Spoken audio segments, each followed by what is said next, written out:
वस्तूंची पण कृतज्ञता व्यक्त करायला लागते, तर तुम्हाला ती वस्तू पण काय म्हणतात त्याला उपयोगी पडते, नाही तर पडत नाही. कळलं ना? तुम्ही म्हणा वस्तू निर्जीव आहे म्हणून काय झालं? वस्तू निर्जीव आहे, आपल्या भावना सजीव आहेत ना. आपली भाव त्याच्याबद्दल काय आहे त्याला महत्त्व आहे.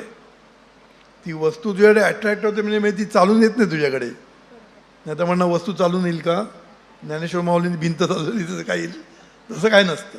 वस्तू चालून येते म्हणजे तुझा जो भाव असतो त्या वस्तूप्रतीचा, कृतज्ञतेचा भाव, हा भाव तुमच्या अंतर्मनात जातो आणि अंतर्मन ती वस्तू तुमच्यापर्यंत आणून पोचवते.